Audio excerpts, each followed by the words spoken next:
Germany has just announced this week a deployment or a shipment of its Leopard, or Leopard tanks to Ukraine. Now, Germany had resisted this move for a long time. I had previously said that it would never take such a step because it was deemed too escalatory. But then it came under heavy pressure. And the deal that was finally reached was that Germany would send its tanks if the U.S. promised to send its tanks as well. And just up until a few days before this announcement, the U.S. was also saying that it would be impossible to send its tanks, the M1 Abrams, because those tanks are too complicated for the Ukrainian battlefield. That was the reason given.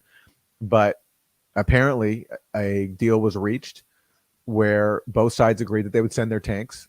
And so Germany caved and made the announcement. And right before Germany made this announcement, the German foreign minister, Annalena Baerbock, made a declaration that speaks to what you're saying, Max, that this is no longer just a proxy war, that this is an all-out war. Yeah, let's listen to Annalena Baerbock, who is the foreign minister of Germany. Very revealing comments. And therefore, I have said already in the last days, yes, we have to do more to defend Ukraine. Yes, we have to do more also on tanks. But the most important and the crucial part is that we do it together and that we do not do the blame game in Europe, because we are fighting a war against Russia and not against each other. Thank you. So we are fighting a war against Russia. Actually, I want to go back to that tweet really quick. Sorry for taking it off screen, because it's really interesting what happened to it. So you can see Michael Tracy put this out first. German foreign minister declares war on Russia. I think that's a fairly accurate way of describing what she said. Yeah. And Twitter adds a context bar. Readers added context they thought people might want to know. The foreign minister of Germany did not and has no constitutional power to declare war. Oh, okay. Okay, so obviously the German foreign ministry hit up Twitter and was like, oh, this is not good. She did not mean this, because she is unprofessional. If a foreign minister's use of the phrase "at war" was a declaration of war, Russia would have declared war on the West a long time ago. What kind of a troll comment is that? So we should discount the German foreign minister saying that we're at war against Russia because Russia hasn't already said it's at war against the West. That's what it seems to be saying. I'm going to rate this. I'm going to rate it. Is this note helpful? Somewhat. No. What was unhelpful about it? How about harassment or abuse? I mean, this is an abuse of my intelligence. Note not needed. So funny. Argumentative or biased language, misses key points, and incorrect. Okay. What I loved about this comment from everyone, rate that context bar. No, please. Okay, go ahead, Aaron. What I loved about this comment from the German foreign minister is that the mantra of French President Emmanuel Macron, since the first week of Russia's invasion back in February 2022, he's often said on behalf of NATO, we are not at war with Russia. We are not. And he said that multiple times because he's trying to, address worries in his public that we are at war against Russia. And here is one of France's closest allies, Germany, coming out and saying we are at war against Russia, not even being able to hide it. And what's interesting about this decision to send the tanks is, so Biden made this declaration, we're going to send the tanks, and he's standing next to Lloyd Austin, who had previously been aggressively resisting sending the tanks. And we can speculate as to why, but the official reason was that the tanks are just too cumbersome for the Ukrainian battlefield. But regardless, the deal is, so Germany is going to send the tanks pretty soon, in the next few months, although not as soon as, of course, Ukraine has been asking for. But the U.S. will send its tanks in many months and possibly years. So it might even take years before Ukrainian forces get these tanks from the U.S., which speaks to a few things, that the U.S. is not, despite its claims to back Ukraine, it's actually not there meeting its needs. Some of these tanks are going to be built new, so they're not going to send in the existing tanks. They're going to wait until new tanks are built so that they can send those in, which is great for the military industrial complex because they'll make more money from orders. But if you care about Ukraine and their professed needs, it's not good for them because they say they need the tanks now. And by the way, Ukraine has said it needs 300 tanks to fight Russia effectively. That's what Zaluzhny, the commander of the Ukrainian armed forces, said in a recent interview with The Economist. And the tally now, even with all the countries unlocking the Leopard tanks and the Abrams tanks, it's still nowhere near enough. So, and then even that amount that is being pledged is not going to arrive all at once. It's going to arrive over a long period of time. So we can speculate as to why this announcement is being made now and what's behind it. But certainly it's not going to have the impact on the battlefield, I think, that its proponents are billing it to be. Well, they're 30 M1A, I guess it's M1A2 Abrams tanks, which is a more recent kind of retrofitted tank that's going to Ukraine. There are 30 of them. Yeah. 31. It's not a lot. Compared to Russian tanks, obviously they're they're massively superior to the T-72 and all of its upgrades. They're probably superior to the T-90. There aren't that many on the battlefield. They're going to be used in combined arms.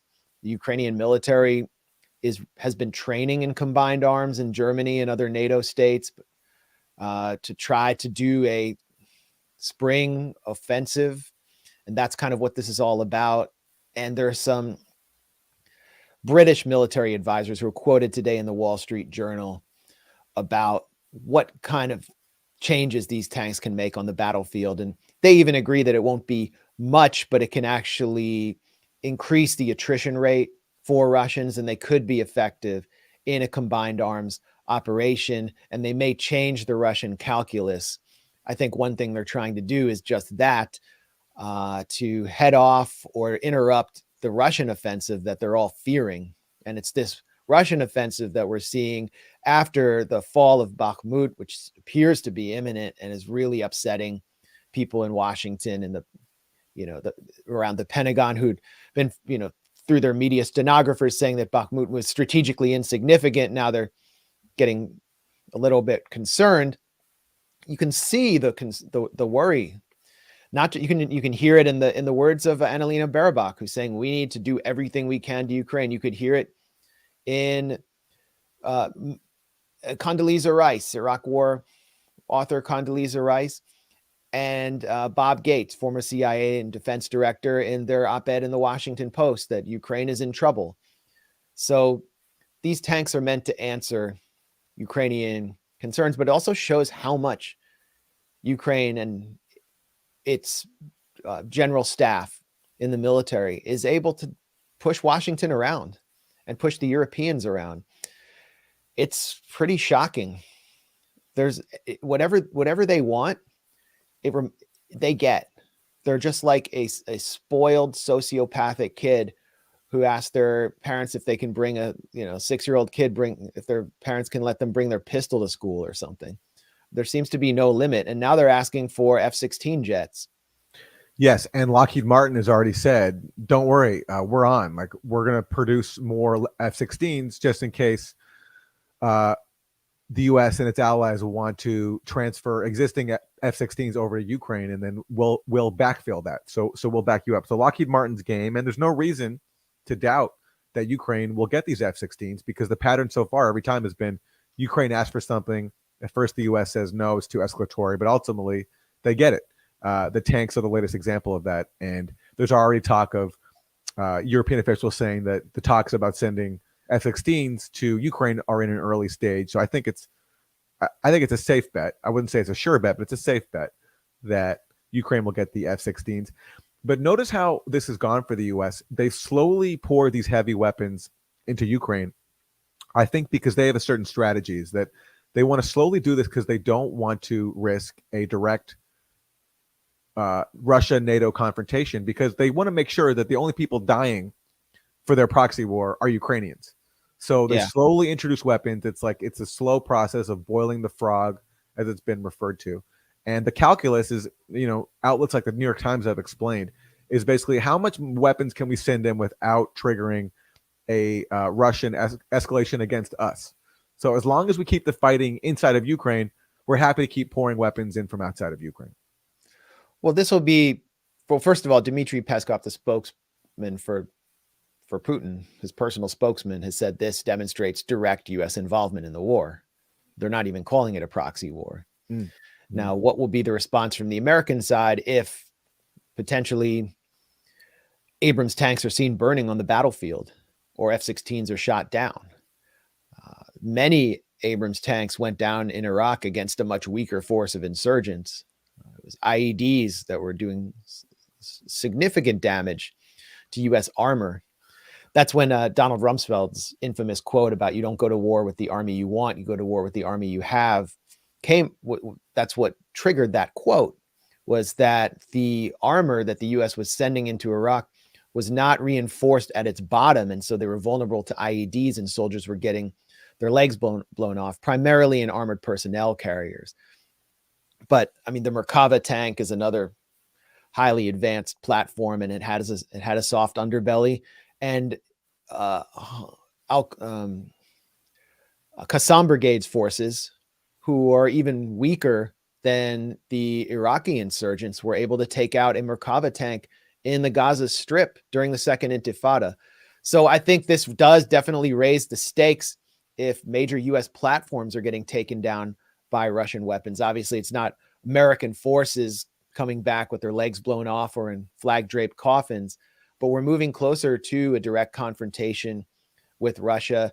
And if you consider the training that's needed for these tanks and F-16s, I mean, remember, maybe 9 months ago, there was an attempt to try to get all these repurposed MiGs from Poland and the Baltic states because Ukrainian Air Force pilots couldn't fly American jets. So they're going to have to be trained in these sophisticated